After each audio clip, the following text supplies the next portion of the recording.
Selamat pagi, Bu Ati dan teman-teman. Perkenalkan, nama saya Antonius Adi Kurnianto, program studi akuntansi kelas A dengan NIM 172114019.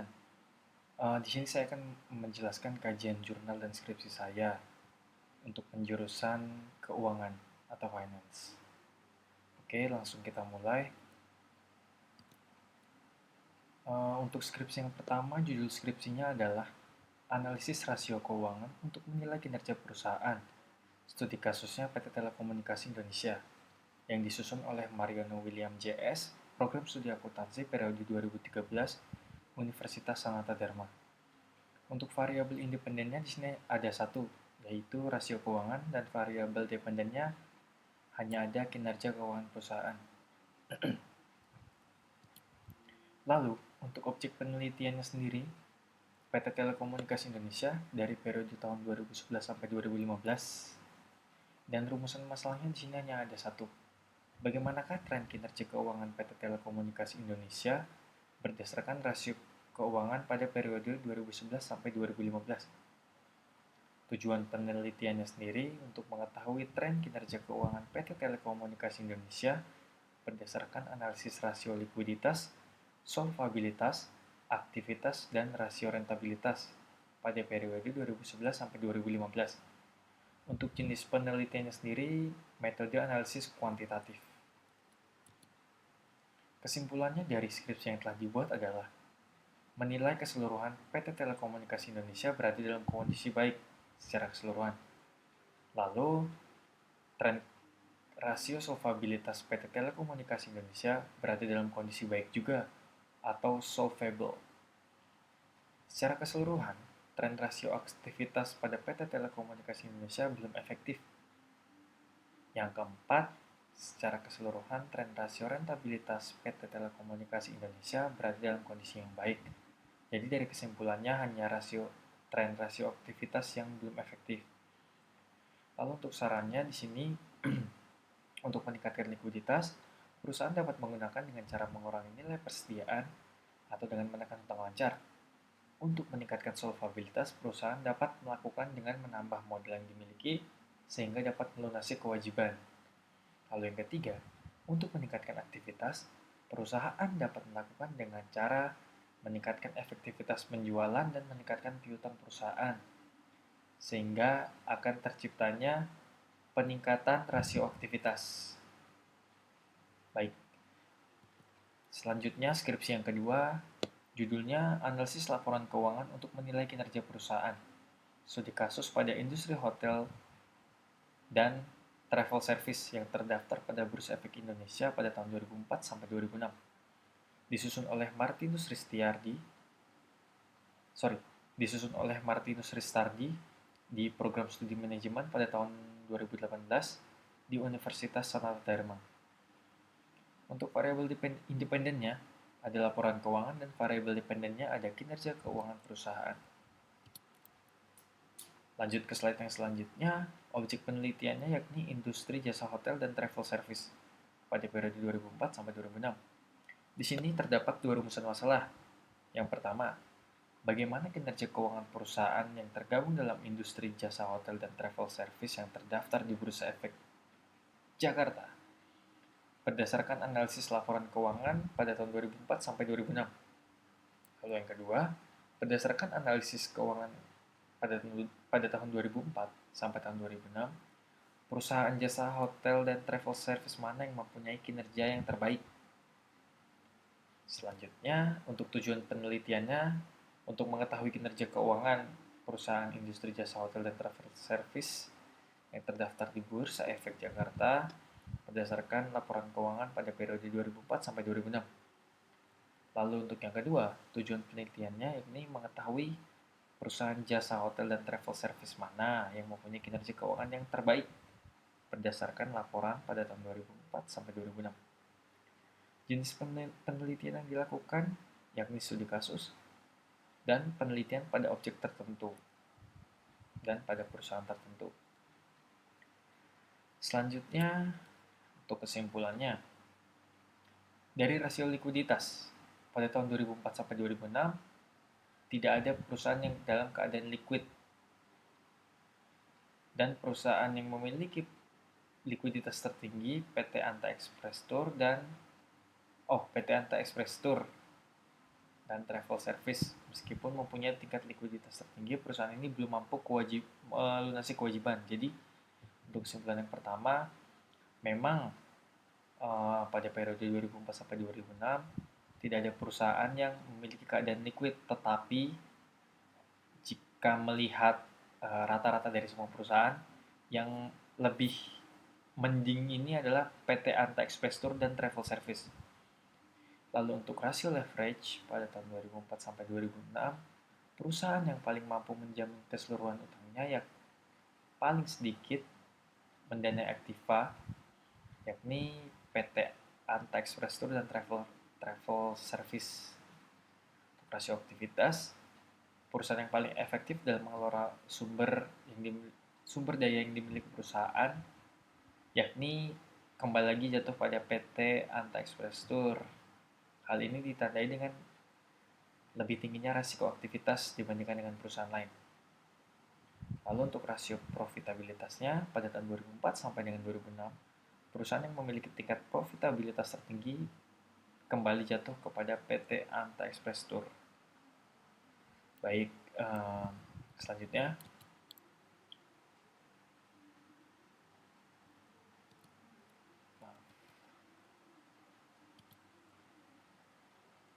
skripsi yang ketiga. Untuk judulnya di sini ada analisis rasio keuangan untuk menilai kinerja keuangan perusahaan. Studi kasus pada perusahaan pertambangan yang terdaftar pada BEI periode 2008 sampai 2012. Disusun oleh Herman Setia Nugraha, Program Studi Manajemen periode 2015 di Universitas Hasanuddin. Variabel independennya rasio keuangan dan variabel dependennya kinerja keuangan perusahaan. Objek penelitiannya sudah saya jelaskan tadi, perusahaan pertambangan yang terdaftar di BEI pada tahun 2008 sampai 2012. Rumusan masalahnya, bagaimana kinerja keuangan perusahaan pertambangan yang terdaftar di BEI dengan menggunakan analisis rasio keuangan.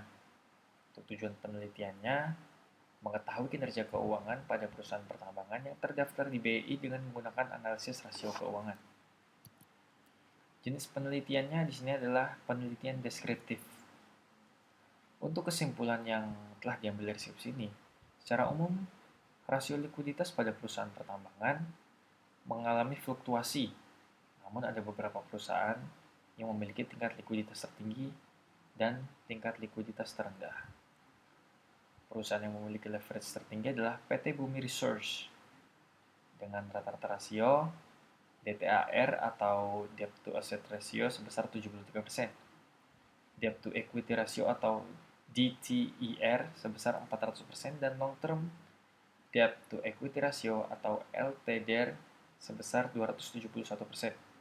Sedangkan perusahaan yang memiliki tingkat leverage terendah adalah PT Timah dengan rata-rata rasio DTAR atau Debt to Asset Ratio sebesar 28%, Debt to Equity Ratio atau DTER sebesar 40%, dan Long Term Debt to Equity Ratio atau LTDR sebesar 10%. Lalu perusahaan yang memiliki tingkat aktivitas tertinggi adalah PT Dharna Henwa dengan rata-rata rasio yakni perputaran piutang atau RTO sebesar 1,26 kali, perputaran persediaan ITO sebanyak 6,09 kali, perputaran aktiva tetap atau FATO sebanyak 0,8 kali, dan perputaran total aktiva atau TATO sebanyak 0,47 kali. Sedangkan perusahaan yang memiliki tingkat aktivitas rendah adalah PT Citatah Tbk dengan rata-rata rasio yakni perputaran piutang atau RTO sebanyak 0,96 kali, perputaran itu sebanyak 1,27 kali, perputaran aktiva tetap atau FATO sebanyak 1,07 kali, dan perputaran total aktiva atau TATO sebanyak 0,45 kali. Untuk kesimpulan yang ketiga, perusahaan yang memiliki tingkat profitabilitas tertinggi adalah PT Aneka Tambang dengan rata-rata rasio yakni NPM atau Net Profit Margin sebesar 20%, ROI atau Return on Investment sebesar 1.503%, dan ROE atau Return on Equity sebesar 1979%. Sedangkan perusahaan yang memiliki tingkat profitabilitas rendah adalah PT Energi Mega Persada dengan rata-rata rasio Net Profit Margin atau NPM sebesar 6%, ROI atau Return on Investment sebesar 43%, dan Return on Equity sebesar 117%. Lalu untuk saran penulis dalam skripsi ini, sebaiknya ke-10 perusahaan tersebut mencari tambahan dana yang lebih besar dari investor dan menekan biaya operasional, serta berupaya untuk tidak memperoleh dana dari kreditur berupa pinjaman dalam jumlah banyak, karena itu dapat menambah hutang yang dimiliki perusahaan dan menambah biaya perusahaan dan beban bunganya. Perusahaan yang memiliki rasio profitabilitas yang tinggi diharapkan untuk mempertahankan kinerjanya, dan perusahaan yang memiliki nilai rasio profitabilitas rendah diharapkan berupaya untuk meningkatkan kinerjanya di masa yang akan datang. Lalu kajian saya selanjutnya adalah jurnal. Untuk jurnal yang pertama ini, judulnya adalah Analisis Laporan Keuangan untuk mengukur kinerja keuangan pada perusahaan yang go public di Bursa Efek Indonesia. Studi kasus PT 3 Pilar Sejahtera Food. Yang disusun oleh Salfriadi Pohan pada program studi manajemen periode 2018 di Sekolah Tinggi Ilmu Ekonomi Al-Wasilah. Untuk variabel independennya sendiri, ada laporan keuangan, dan variabel dependennya ada kinerja perusahaan. Objek penelitiannya sudah saya jelaskan tadi, 3 Pilar Sejahtera Food, periode tahun 2011 sampai 2015. Untuk rumusan masalahnya hanya ada satu, yakni bagaimana kinerja keuangan perusahaan PT 3 Pilar Sejahtera Food yang ditinjau dari rasio likuiditas, rasio solvabilitas, dan rasio rentabilitas pada periode 2011 sampai 2015. Dan tujuan penelitiannya yakni untuk mengetahui kinerja keuangan perusahaan yang ditinjau dari rasio likuiditas, solvabilitas, dan rentabilitas pada tahun 2011 sampai 2015. Untuk jenis penelitiannya yang digunakan adalah metode analisis data. Kesimpulan yang terdapat pada jurnal ini, yang pertama, rasio likuiditas kinerja keuangan pada PT 3 Pilar Sejahtera Food yang diukur dengan current ratio pada tahun 2011 sampai 2015 dikatakan sudah cukup baik. Untuk rasio solvabilitasnya, kinerja PT 3 Pilar Sejahtera Food yang diukur dari rasio total terhadap total aset pada tahun 2011 sampai 2015 dapat dikategorikan cukup baik pula. Lalu untuk rasio profitabilitasnya, kinerja keuangan PT 3 Pilar Sejahtera Food yang ditinjau dari net profit margin pada tahun 2011 sampai 2015 dapat dikatakan cukup baik karena cenderung mengalami peningkatan. Selanjutnya untuk jurnal yang kedua, judulnya adalah Analisis Rasio Keuangan untuk mengukur kinerja keuangan PT Smart Friend yang disusun oleh Mutia Dewi pada program studi manajemen periode 2017 di Universitas Samudra Aceh. Variabel dependennya rasio keuangan dan variabel independennya rasio keuangan dan variabel dependennya kinerja keuangan perusahaan. Objek penelitiannya PT Smart Friend pada periode 2007 sampai 2016. Untuk rumusan masalahnya, ingin mengetahui bagaimana kinerja keuangan PT Smart Friend yang diukur menggunakan rasio likuiditas, yakni current ratio, solvabilitas, debt ratio, dan profitabilitas, return on investment. Data yang digunakan dalam penelitian ini adalah laporan keuangan Smart Friend dari tahun 2007 sampai 2016. Untuk tujuan penelitian yang ingin dicapai, untuk mengetahui kinerja keuangan PT Smart Friend yang diukur dengan menggunakan rasio likuiditas, solvabilitas, dan profitabilitas. Data yang digunakan, laporan keuangan PT Smart Friend pada tahun 2007 sampai 2016.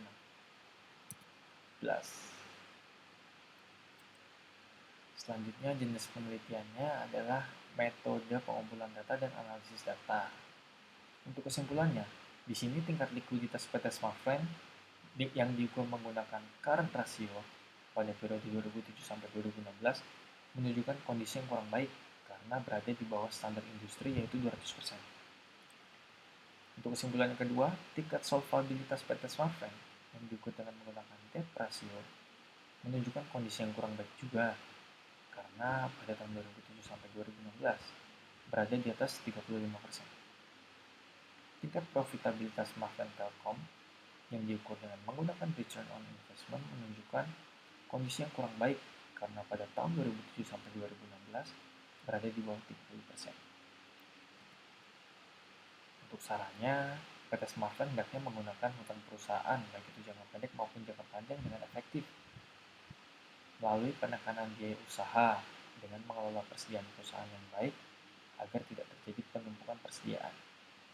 Lalu untuk saran yang kedua, PT Telkom hendaknya dapat mengelola aktiva yang dimilikinya dengan baik untuk dapat menghasilkan keuntungan yang maksimum dan meningkatkan penjualan, yang menciptakan inovasi produk berbasis GSM, CDMA, dan memperluas jaringan ke seluruh Indonesia. Baik, untuk kajian yang terakhir di jurnal yang ketiga, judulnya adalah penggunaan rasio keuangan untuk mengukur kinerja perusahaan. Industrinya pada PT Astra Auto Parts dan PT Goodyear Indonesia. Jurnal ini disusun oleh Michael Atyarana Barus Nengah Sujana Sri Sulasmiati pada program studi administrasi bisnis tahun 2017 di Universitas Brawijaya Malang. Untuk variabel independennya sendiri terdapat rasio keuangan dan variabel dependennya ada kinerja keuangan perusahaan. Untuk objek penelitiannya sudah saya jelaskan, PT Astra dan PT Goodyear pada periode 2013 sampai 2015. Nah, di sini untuk rumusan masalahnya, bagaimana perbandingan kinerja keuangan perusahaan yang diukur melalui analisis rasio keuangan yang terdiri dari rasio likuiditas, rasio aktivitas, rasio solvabilitas, dan rasio profitabilitas. Untuk tujuan penelitiannya sendiri, untuk menunjukkan perbandingan kinerja keuangan yang diukur melalui analisis rasio likuiditas, aktivitas, solvabilitas, dan profitabilitas. Untuk jenis penelitiannya di sini adalah analisis data. Kesimpulan yang pertama, kinerja PT Auto Parts tidak lebih baik dibandingkan dengan PT Goodyear Indonesia apabila dilihat dari rasio likuiditasnya. Untuk rasio solvabilitas PT Astra Auto Parts memiliki angka yang lebih kecil dibandingkan dengan rasio solvabilitas PT Goodyear Indonesia. Yang ketiga, rasio aktivitas PT Astra Auto Parts dan Goodyear Indonesia bervariasi. Dan yang keempat, analisis rasio profitabilitas PT Astra tidak lebih tinggi dibandingkan dengan PT Goodyear Indonesia. Untuk sarannya, yang pertama bagi PT Goodyear Indonesia lebih meningkatkan aktiva lancar, salah satunya dengan melakukan penjualan saham atau obligasi, dan dapat mengurangi kewajiban lancar. Untuk saran yang kedua, manajemen kedua perusahaan hendaknya lebih meningkatkan efektivitas penggunaan aktiva dengan cara meningkatkan penjualan sehingga perusahaan lebih produktif. Yang ketiga, kedua perusahaan perlu lebih sering melakukan perputaran terhadap persediaan aktiva dan modal untuk mendapatkan pendapatan laba yang lebih besar. Baik, sekian kajian dari saya. Semoga dapat bermanfaat bagi teman-teman. Dan saya mohon maaf bila terdapat kesalahan pada saat saya menjelaskan kajian skripsi saya. Sekali lagi saya ucapkan terima kasih.